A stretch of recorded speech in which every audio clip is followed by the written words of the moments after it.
Tracking a few stronger storms out there tonight, especially out in eastern parts of Kentucky. It will continue the trend over the next few days. I'll track all of it for you coming up. A violent robbery near a busy Lexington intersection tonight. Police say one person was shot.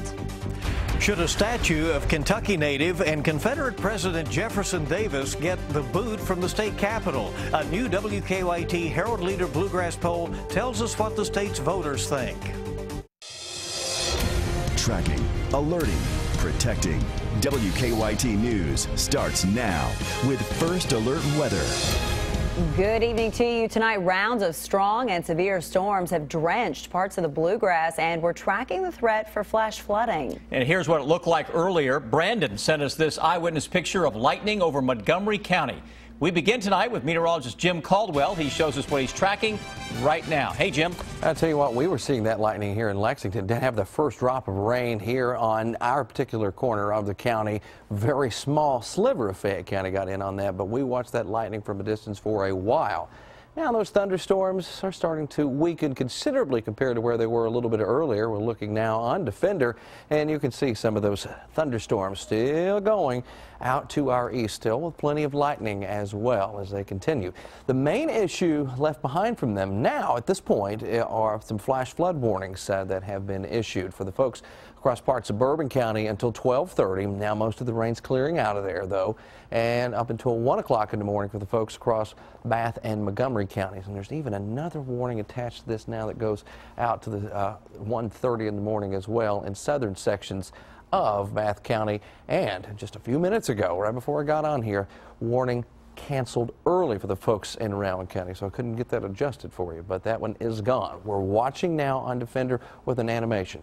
You can see the showers and thunderstorms working their way in southeastern portions of Kentucky, and they'll continue to kind of feed off in that direction tonight. And again, a much weaker dose than what they were a little bit earlier, but still a lot of lightning showing up with these even as they weaken over the next few hours. We'll continue to track that, and I'll get you up to date on what to expect the entire 7-day forecast coming up in just a few minutes.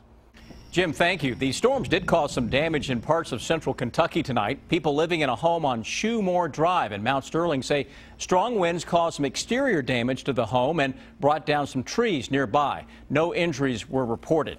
And dispatchers out of Bourbon and Rowan counties telling us that high water covered a few roads at times tonight. Tonight, Lexington police are trying to find the people behind a violent robbery. It injured 3 people. Police say that one of those victims was shot. It happened about 7 tonight near some businesses at the intersection of North Limestone and East New Circle. Garrett Weimer is tracking the investigation tonight. It's our top story at 11. Police say a man was shot in the shoulder inside his car after he was robbed behind the CVS pharmacy here on the corner of Limestone and East New Circle. The man was taken to the hospital, but police say he should be okay.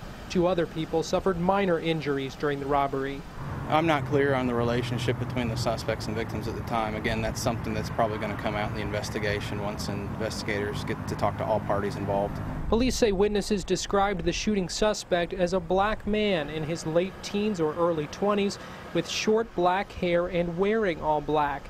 They say he got into an SUV driven by another man with dreadlocks that took off onto New Circle. Police said they hoped surveillance footage from the CVS here would help give them a better idea of what exactly happened and who those suspects are. We're also attempting to contact witnesses who may have seen the incident take place so we can piece together this investigation. After the shooting, police say the victims tried to get away too, but their car was damaged and they only made it as far as the Rent-A-Center parking lot next door. In Lexington, Garrett Weimer, WKYT. New tonight, a standoff continues with a wanted man in Somerset. Police tell us they went to arrest the man around 4:30 this afternoon in an apartment building on Sycamore Street, but he hasn't come out. They say he's wanted for terroristic threatening. As a precaution, Somerset police evacuated everyone living in that apartment building. Police say they've been in contact with that man, and they're hopeful the standoff will be resolved soon. Tomorrow, students in Johnson County will begin a new school year, and this comes 3 weeks after flash floods devastated some communities there. The floods forced many families in Flat Gap from their homes. And tonight, Flat Gap Elementary School held an open house to welcome back the students. As Monique Blair tells us, school leaders hope the new year will bring normalcy to students after a rough few weeks. You've got your first homework assignment tonight, okay? The halls of Flat Gap Elementary are quiet now, but by 8 o'clock Tuesday morning, students will flood the halls. We're just working to do the best we can to make sure that they have a normal school year. This first day of school comes 3 weeks after a flood devastated the county, destroying many of the children's homes who attend the school. Of the little more than 300 students who will attend Flat Gap Elementary this year, 20 students lost everything they had, and another 40 students were indirectly affected by July's flood. They might not have lost their entire home. Water may have been in their home, or they had a roadway washed out or a driveway washed out. Vehicles washed away. Now Principal Robert Yant says the school staff is focusing on making sure the students feel as normal as possible as they work to get back on their feet. They can be around their friends, they can be around their teachers, they can be around those of us adults who they were used to being around before this happened. They are going to have science lab 4 days a week, and that's going to be with Mrs. Smith. Yant says an outpouring of donations was able to provide all affected students with the necessary school supplies and also other items they need at home. And throughout the devastation, Yant says the children are maintaining upbeat attitudes. This is their home. It's where they want to be. They want to be with their families, with their community. Everybody's really positive about it, and we're just trying to help keep that positive attitude for them. In Johnson County, Monique Blair, WKYT. Principal Yount says a centralized fund that will go directly to all the affected students and their families has been set up at the central office. A vacation turned frightening for a northern Kentucky family. They say a man robbed them in their cabin on Lake Cumberland.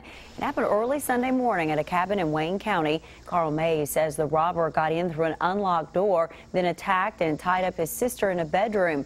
The family says the man stole money and prescription drugs and then ran off. We were targeted. I honestly believe we were targeted because they knew specifically who the man specifically knew who to go after, what he wanted, because he passed up the first floor bedrooms. Mays says his sister was treated and released from the hospital. The family says they have stayed in the same cabin for more than 20 years and never had a problem before. Police say they have a good description of the robber, but they're not releasing it because they fear it could harm their investigation. And new tonight, the man accused of killing a Memphis, Tennessee police officer is now in custody. Police say that Tremaine Wilburn turned himself into federal authorities late this afternoon. His family was with him at the time. Police have charged Wilburn with murder. They say he shot Memphis police officer Sean Bolton during a traffic stop on Saturday night. New tonight, a strange flyer targeting drug dealers in Franklin County is getting some attention on Facebook. The Franklin County Sheriff's Office posted this flyer online tonight. It reads, quote, "Attention drug dealers. Is your drug dealing competition costing you money?" It goes on to ask for names and information on competing drug dealers so they can be turned in to the Sheriff's Office. The sheriff there says it's a lighthearted way to get tips on a tough problem. We've got our community engaged. People are looking at it, they're talking about it. And, you know, if we can get a good tip and get a good drug dealer off the street, all the more. Sheriff Pat Melton says he decided to post the flyer on Facebook after seeing a similar post from a sheriff's office in Georgia. Tonight, the search continues for a camper who disappeared in Wolfe County over the weekend. Family members say 31-year-old Josh Atkins of Richmond took off from the Coomer Ridge campground Saturday night just before his family was supposed to leave. They say Atkins suffers from a mental illness. More than a dozen agencies have helped with the search, but they haven't been able to find him. His family says they're hopeful he's okay. We feel he's lost. We don't feel he's hurt at this point because the rescue dogs have picked up several scents in different areas that shows that he's moving and he's moved far. Family members say Atkins may look intimidating because he's burly, but they say he is very friendly.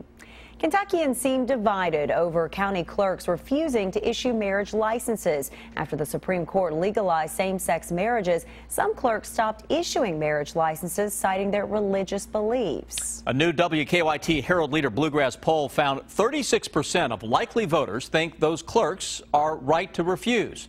38% think they should be removed from office. There's one thing Kentuckians are not too divided over when it comes to this poll, and that's what to do with the statue of Jefferson Davis. WKYT political editor Bill Bryant has that new at 11. Well, it's a debate over Confederate symbols as South Carolina wrestled with the stars and bars flying on its State House grounds after the Charleston church massacre. Debate erupted in Kentucky over Jefferson Davis. The Kentucky native was the president of the Confederacy. A statue of Davis stands in the state capitol rotunda. It has been there since 1934. It was paid for by private donations. Now, more than 80 years later, should Davis stay or go? At the governor's request, a State Commission will soon decide. A new WKYT Herald Leader Bluegrass poll shows the vast majority, 73% of Kentuckians, think the statue should stay. 17% think it should be removed. The remaining 10% say they are not sure what should be done. In a poll that revealed a lot of neck-and-neck races, this was one answer that there was no confusion. Kentucky respondent voters said leave Jefferson Davis where he is. You know, it makes you wonder, some of these candidates really put themselves out on a limb here by calling for its removal. The commission deciding the statue's fate will meet again next Wednesday. Now, for the Bluegrass poll, Survey USA talked to 1,000 people across Kentucky between July 22nd and 28th. Bill Bryant, WKYT.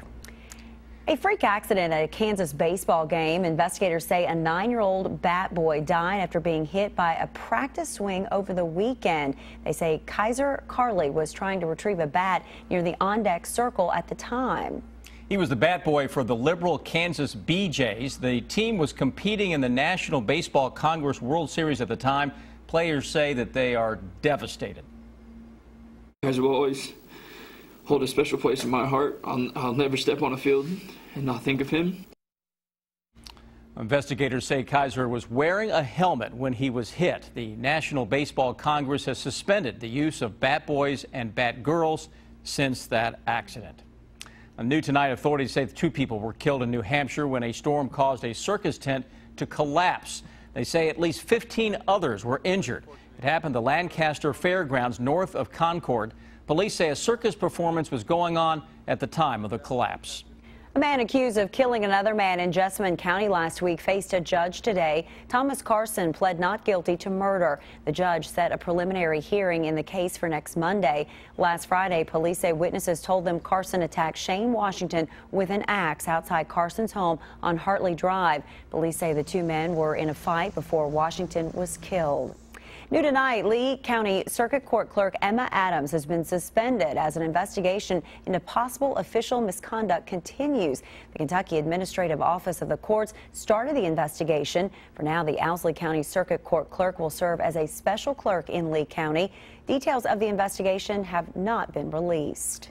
Friends say a pilot's quick thinking saved lives when his small plane crashed over the weekend. Investigators say Mark Conrad's plane had engine failure while traveling from Ohio to Somerset. He, his son, and 2 other men were returning from a fishing trip at the time. The plane crashed Saturday night while making an emergency landing at the Georgetown-Scott County Regional Airport. All on board survived. And Mark was a great pilot. He was not only a good stick and rudder pilot, but he was also knowledgeable of the aircraft systems. Conrad and one of the passengers are still recovering at UK Hospital tonight. Friends say the other 2 people on the plane have been released from the hospital. Today was the first day on the job for new Fayette County School Superintendent Manny Kalk. He spent the day getting settled and meeting teachers and staff. He says he already has an agenda for the upcoming school year. One is ensuring that our students, and our students come first, have a successful experience in terms of the first day of school. Second, ensuring that we have the staffing in place and that they have the support so we can have a successful start to the school year. And the third for me is just to listen and to learn and get to know the organization. Kalk says he wants to build strong relationships among teachers and staff. This Sunday from 1 until 4, he's hosting a family reunion for Fayette County Schools employees at Masterson Station Park. A really cool idea. Great idea.